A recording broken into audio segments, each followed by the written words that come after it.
अज़ीज़ तलबा व तालिबात अस्सलाम वालेकुम। आज हम ख्वाजा हैदर अली आतिश की गज़ल नंबर 1 का हिस्सा दूम पढ़ेंगे। यानी कि पहले लेसन में हमने इसके पहले वाले शायर की तशरीह की। आज हम इसका हिस्सा दूम यानी बाकी शायरों की जो 3 अशार बाकी हैं इस गज़ल नंबर 1 के उनकी तशरीह करेंगे और समझाने की भी कोशिश करेंगे। तो जो इस गज़ल नंबर 1 का तीसरा शेर है वो है न गौरे सिकंदर न है कब्र दारा, मिटे नामियों के निशान कैसे कैसे। तो ख्वाजा हैदर अली आतिश इस गज़ल नंबर 1 की इस तीसरे शेर में फरमाते हैं, चूँकि तशरीह करने से पहले हम इसके जो मुश्किल अल्फाज हैं उनका हम आसान उर्दू में तर्जुमा करेंगे। मसलन गोरे, यहाँ पर गोरे सिकंदर लिखा हुआ है। गोर का माने है कब्र। सिकंदर कहते हैं बादशाह, सिकंदर आज़म यानी जो यूनान का एक बहुत अजीम बादशाह गुजरा है, जिसका इरादा था अपने दौर में कि वो सारी इस दुनिया को अपने ज़ेर सल्तनत लाए। चूँकि एक अपने ज़माने का एक अजीम बादशाह गुजरा है, एक ताकतवर बादशाह गुजरा है, तो उसका नाम है सिकंदर आज़म। इसी तरह दारा लिखा हुआ है इसमें, कब्र दारा भी एक ईरान का एक अजीम ताकतवर बादशाह गुजरा है जिसका नाम था दारा। तो इसके बाद है नामी, यानी मिटे नामियों के निशान कैसे कैसे। नामी हम कहते हैं मशहूर मारूफ को, मशहूर मारूफ जो होगा उसके हम नामी कहते हैं। तो अब हम इसकी तशरीह करेंगे। तशरीह में हमने यहाँ पर लिखा है शायर, चूँकि दुनिया की नापायदारी का जिक्र करते हुए फरमाते हैं, चूँकि शायर के मुताबिक ये जो दुनिया है जिसमें हम बसते हैं, जिसमें हमने अल्लाह ताला ने हमें जिस दुनिया में भेजा है, ये दुनिया हर एक के लिए, हर एक चीज़ के लिए, हर एक शय के लिए, हर एक इंसान के लिए, हर एक हैवान के लिए नापायदार चीज़ है। यानी कि इसकी इस नापायदारी का जिक्र करते हुए ख्वाजा हैदर अली आतिश फरमाते हैं कि इस दुनिया में कितने ही बहादुर और मशहूर लोग आए हैं, इस दुनिया में न जाने कितने ही बहादुर और अजीम लोग आए हैं। यानी कि यहाँ पर शायर ने जिक्र किया है सिकंदर आज़म की, जिसका इरादा था अपने दौर में कि वो तमाम इस दुनिया को अपनी ज़ेर सल्तनत लाए। इतना अजीम ताकतवर था, इतना ताकतवर बादशाह था। इसी तरह दारा जो ईरान का एक अजीम, एक बहादुर बादशाह गुजरा है।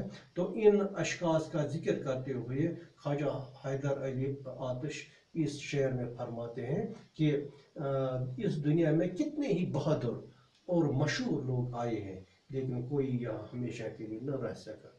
यानी कोई भी इंसान जो अपने आप को ताकतवर, बहादुर, दौलतमंद, सेहतमंद जिसने अपने आप को जतलाया इस दुनिया में, लेकिन आखिरकार उसको ये दुनिया छोड़नी पड़ी।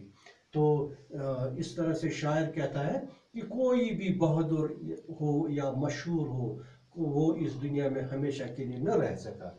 दुनिया की अजीम बादशाहों की मिसाल देते हुए कहते हैं कि सिकंदर आज़म और दारा जैसे अजीम पुरजलाल और मशहूर बादशाह भी नहीं रहे। कि इन अजीम बादशाहों का जिक्र करते हुए शायर आतिश फरमाते हैं कि इस दुनिया में सिकंदर आज़म जैसे बादशाह आए हैं, दारा जैसे अजीम पुरजलाल और मशहूर बादशाह आए हैं इस दुनिया में। यहाँ तक भी उनकी कब्रों के निशान भी आप बाकी नहीं। यानी यहाँ तक आज अगर हम इनकी कब्रें भी देखेंगे तो वहाँ पर उनकी कब्रों के निशान भी बाकी नहीं है। यानी इतने अजीम और ताकतवर बादशाह होने के बावजूद भी आज इनकी कब्रों का पता भी नहीं चलता है कि कहाँ पर है उनकी कब्र। गोया ये दुनिया और इससे वाबस्ता तमाम चीज़ें फानी है। गोया कि शायर का मतलब है, शायर का कहना है कि इस शेर में शायर का मतलब यही है कि यह जो दुनिया है जिसमें हम सभी लोग ताकतवर अपने आप को समझते हैं ये दुनिया और इससे वाबस्ता जो भी चीज़ यहाँ पर है, जो भी इश्या यहाँ पर है, तो वो सभी चीज़ फानी है, नापायदार है, उनको सब को यहाँ ख़त्म होना है, एक न एक दिन ख़त्म होना है और वापस जाना है। तो ये थी इस शेर नंबर 3 की तशरीह। अब शेर नंबर 4 है, दिल व दीदा अहले आलम में घर है, तुम्हारे लिए है मकान कैसे कैसे। इसके जब हम ये मुश्किल अल्फाज देंगे, दीदा कहते हैं आँख को, अहले आलम कहते हैं दुनिया वाले, अहले आलम यानी कि इस आलम में, इस दुनिया में बसने वाले। तशरीह में हमने लिखा है आतिश, यानी ख्वाजा हैदर अली आतिश अपने महबूब से मुखातिब होकर फरमाते हैं, यानी यहाँ पर शायर अपने महबूब से खिताब मुखातिब होकर फरमाते कि ए महबूब, तुम लोगों के दिलों में रहती हो, कि ए मेरे महबूब, तुमने अपने लोगों के दिलों में, यहाँ पर दुनिया वालों के दिलों में आपने घर कर लिया है और इनकी आंखों में बसते हो, कि और दिलों में ही नहीं बल्कि इन दुनिया वालों की आंखों में आप बसते हो।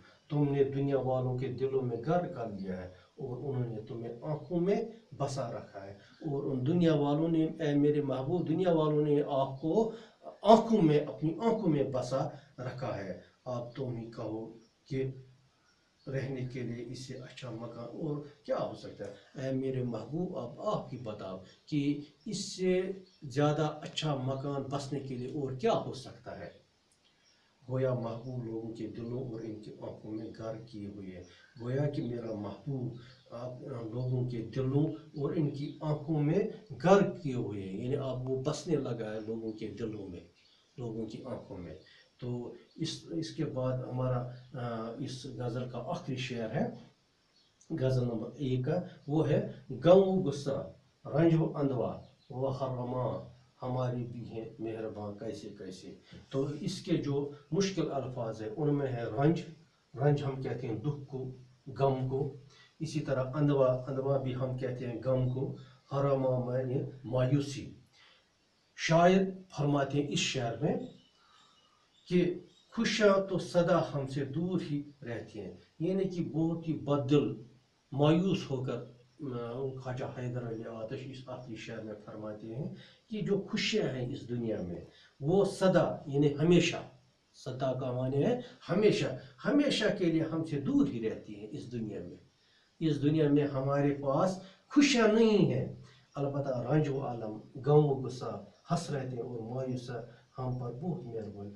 अलबत्ता इस दुनिया में रंज, अलम, गम, गुस्सा, हसरतें, मायूसियाँ, ये चीज़ें हम पर मेहरबान हुई हैं इस दुनिया में, यानी हमें ज़्यादातर यही मिला है, रंज व गम, मेहरबानियाँ, या रंज व गम, गम व गुस्सा, मायूसियाँ, यही मिली हुई हैं इस दुनिया में।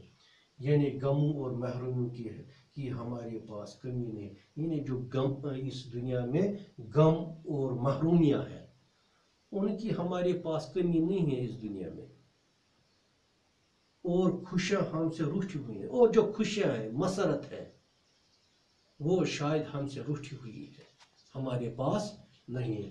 तो अजीज़ तलबा व तालिबात, ये था इन अशार की तशरीह।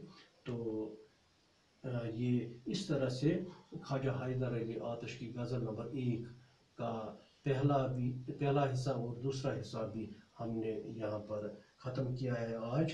तो इंशाअल्लाह अगले हफ्ते में फिर किसी मौजू पर आपके साथ हाज़िर होंगे।